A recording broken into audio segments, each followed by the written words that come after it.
It's one of those nights where I'm probably just not gonna sleep because I don't know. I don't know. I tried. It's just not happening. But every once in a while, I've got some memory issues, and it's not like anything major. Like I can still go to work and live my life and do stuff, but it's sort of like a big piece of paper with like someone put a cigarette out on. It's just it's everything kind of flows together like one big thing, and then every once in a while there's just a chunk missing, if that makes any sense. And I'm trying to, some nights I'd lie awake and there's chunks that show up and chunks that don't, and I can't tell when one thing starts and another thing ends, or one memory I'll know what's happening, and then I don't know, I'll be walking down a hallway and then I'll turn left and I'll go into a kitchen that, and then all of a sudden I'll be like a different age or be wearing different clothes or be talking to a different person, and that's the only way I'll know that it's not part of the same memory. It'll be part of something else and it all just gets stitched together somehow. But sorry, I'm rambling, but I don't know really how it happened, but when I was growing up, I think I've mentioned it before, I grew up on a farm kind of in the middle of nowhere, and I've got a pretty big family, but we're not like emotionally close. I mean, I love them and they love me, I guess, but I'm the oldest, and my parents didn't really like each other much, and didn't like me much either most of the time. But I was the one who did a lot of stuff out in the farm, and it wasn't my parents' farm. It was just the farm we lived on, and they weren't really involved in the farm stuff. But I liked animals, and so when things happened, they'd usually send me out, and I had my own chicken coop and a couple of sheep that I'd take care of, and I don't know, it felt like a lot of work. I wasn't really good at it, but it was my thing, and every once in a while I hear a knock on my door or dad start yelling, and I'd go downstairs and he'd be like, fucking sheep are in the yard, go take care of it. And I'd be like, okay, I'm 12, but sure. And I just throw on my gumboots and head out the front door, and I kind of enjoyed it. It was kind of fun. Like it's, I don't know how to describe it, kind of like a weird little puzzle. Like there's only one of me, and sheep will normally run away from you if you chase them. So if I run in this direction and there's a fence here and there's a hole in the fence here, I can normally get about 40 to 50 sheep back into their field on my own without too much trouble. And so I didn't, I don't know, I kind of enjoyed it when the weather was nice, but sometimes someone would say, okay, something died out back, go find it. And I had a pretty good sense for that sort of thing. I was really good at, I knew the farm pretty well. I'd spend all my time out there, so I knew the area better than my parents, and my siblings never really left the house, so I'd go outside on my own, and they'd be like, well, something smells bad out there, something probably died, go find it. So I would throw my gum boots on, grab my knife, grab my jacket, and just wander and follow the smell. And it would usually be a sheep that wandered off and got lost and got tangled up in some loose barbed wire or something, and it would be it would be I don't want to disturb anyone, so like I guess trigger warning if animal death and stuff gets to you right here, I'll have you you might want to skip by. But it would just be, I remember one time it was just a sheep that had wrapped itself up in some loose barbed wire. I don't know how it had gotten out there, but somebody had patched up a fence and not put the stuff away, and the sheep had gotten tangled up and probably dehydrated, honestly, or died of exposure, and it was just deflated. Like, that's the only way I can describe it. When something dies, it fills up with gas, and then the gas gets released one way or another, and then all the insides turn to soup, and so it just sort of sinks like a beanbag with a hole in it until all that's really left is the bones and the skin and the wool. And so I'd find that, and if it was small, I'd go out and bury it, and if it was big, there's not much I could do, so I'd just go home and say what happened. And I remember we had a big ram named Bo, and Bo was a sweetheart. Like, he was like a big dog. He had rather short hair on his face, so he always stood out, and he'd run up and you could pet him and everything, and he was kind of a sweetheart. One year I got too close to him during mating season, though, and he kept ramming me into a fence. I had to climb up a stack of hay to get away from him. But I just remember one day I was going for a walk around the farm. I didn't have much else to do, so I'd just go out and I'd spend hours out there and walk past the fences or go through the woods. And one day I walked out to the barn and I followed the fence all the way out in the field, and I found this spot with a big beige lump flopped over on the side, and I get close to it and I see it's Bo, and he got his head stuck in a fence somewhere and nobody noticed, I guess. It just, again, probably dehydrated or died of exposure. Just sort of fell apart there. And I remember I should highlight, it wasn't a good farm. It was really badly managed. The animals were not well taken care of. So it was pretty common to go out or to be sent out and to just be wandering along and then find something that died in some kind of horrible way. And we weren't exempt from that. My mom had a big pet rabbit that lived outside. And can't even remember what its name was, but she goes to work in the winter and ends up spending a few days at the office and doesn't come home. And Dad doesn't like animals, of course, so I'm the one sent out to feed it. And one morning I go out to feed it, and it's frozen solid into a block. And so I figure, well, I'm not sure what to do. The ground's frozen, so I take a shovel and I just sort of chip away a hole. And I bury the rabbit, and Mom comes home and I tell her, and she doesn't say anything about it until a few months later, and she just sort of offhandedly mentions, like, yeah, I told your father to bring him inside, but he doesn't like the animals, so. Sorry, this is a depressing story. My neighbors are playing really loud music. Hope you can't hear it. And I like to think it didn't, I like to think it didn't fuck me up, but I think it probably did, because one thing, living on a farm, we had a lot of barn cats, right? And so I was a weirdo, and I lived in the middle of nowhere, so most of my friends, I guess, what I considered my friends, were animals, right?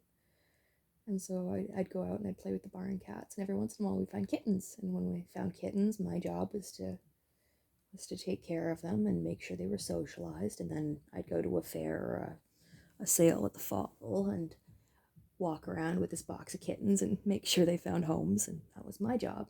And one day I find kittens, and so that's what I do. I take care of them. I bring them food on the daily. I check in, make sure they're okay, make sure they have water. And then one day I show up and they're all dead in a box in the bathroom. I should explain, there was a trailer we used to live in, and one day we just packed up and left everything behind, and so cats would congregate there and have kittens. And so that's where I would raise the kittens. I'd go back and see my old bedroom with all my old stuff, and I'd play with my old toys and take care of the cats.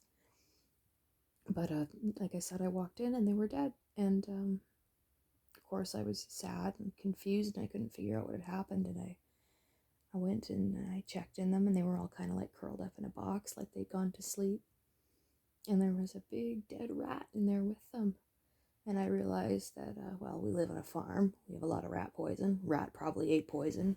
Mama cat probably went out, brought a rat back to feed the babies. Babies ate it. Baby probably got poisoned. And so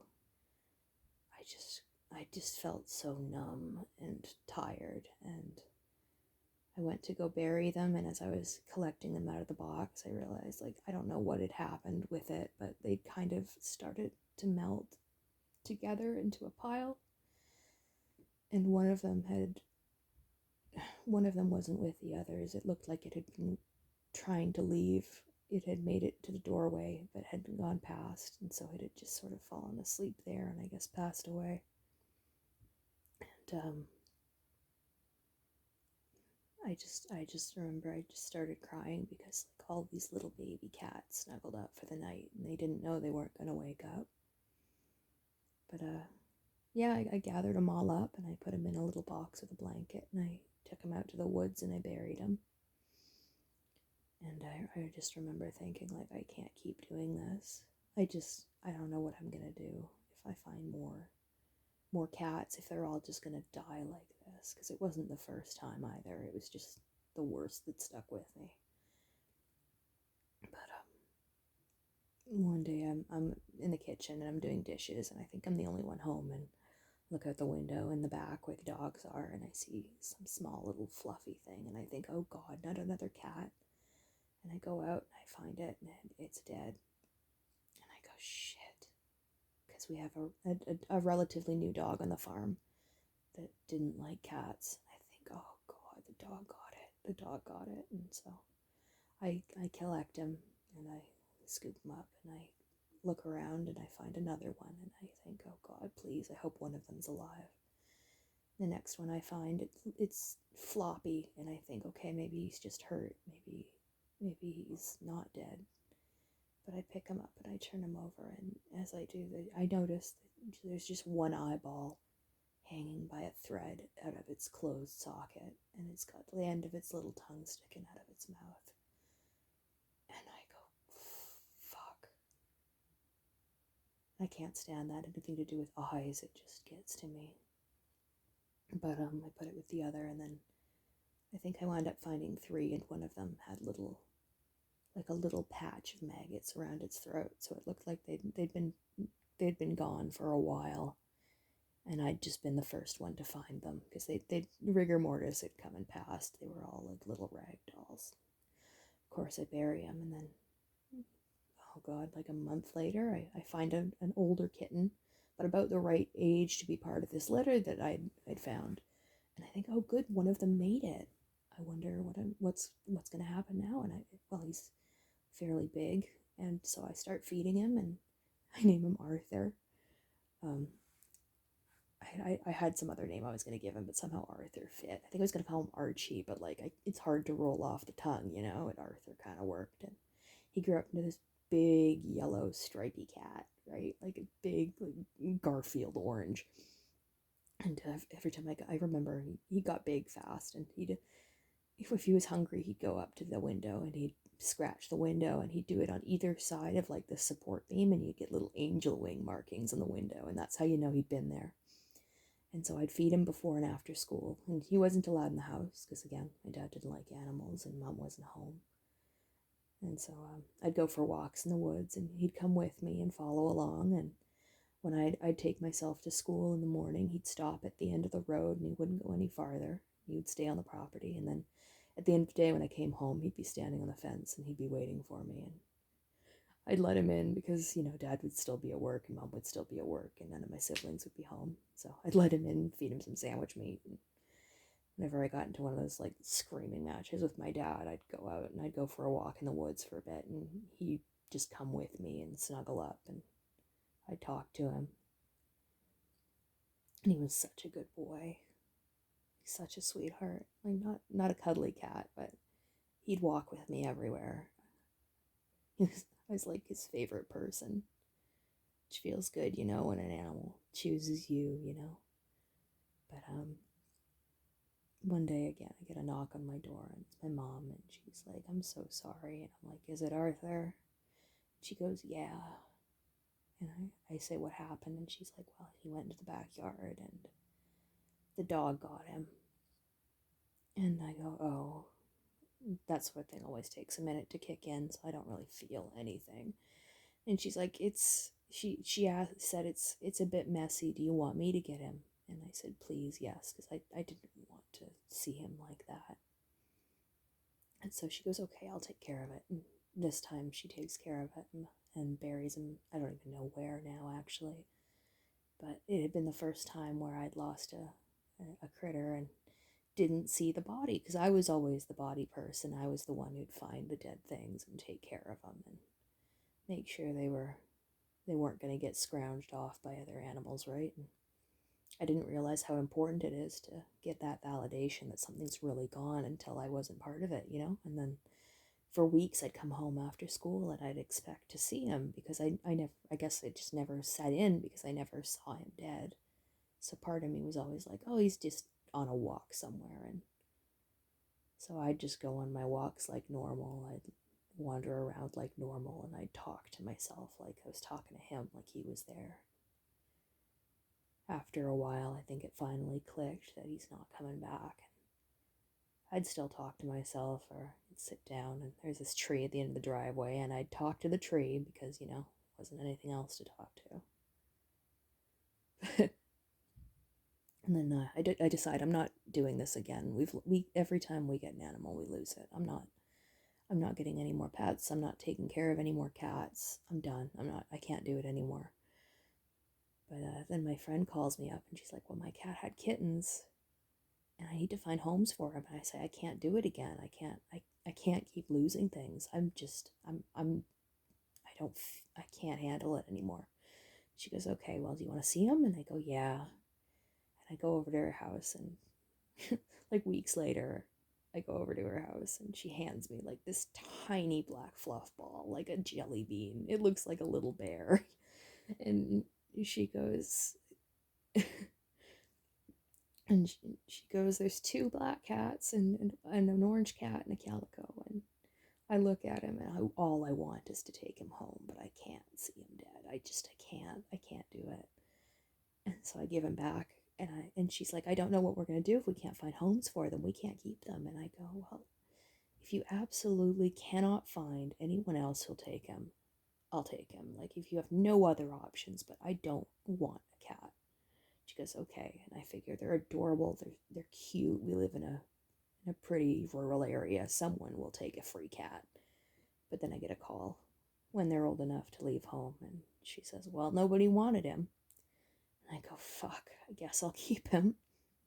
And so I go over and I pick him up and I bring him home, and he lives in my room for a couple days before anyone finds out. And there's this huge screaming match, and I move out to the trailer again, and I bring some sheets and I set up the old bedroom, and it's moldy and the ceiling's falling in, but I figure, fuck it, I'm done. I'm just gonna live out here. I didn't have to, thank God. At the end of it, my mom yelled back and he yelled back, and eventually he's like, you know what, I'm gonna strangle it if it lives in the house. And I go, yeah, sure, whatever. And then he goes, I'll break its neck if it shits in the yard. And I go, cool, whatever. And I keep telling myself, like, he's gonna die any day now. This cat's gonna die any day now. Something's gonna happen and he's gonna be gone, and I'm gonna have to deal with it. So I'm not getting attached. But he's so small and so wobbly, and he flops over whenever he walks. And one day he's like, I'm sneaking him in my room, and I notice there's like, he gets up and there's a pile of sand behind him, and I'm like, how the hell did you get sand in your fur? And then I look it up and I find out it's not sand, it's flea eggs. And then he has so many fleas, and he gave me fleas. And so I'm like, shit, how do I get rid of fleas? So I buy some cat shampoo, and for a good couple weeks, every freaking day, I'm in the shower with this cat that is not having it. And we're like sharing this bottle of cat shampoo.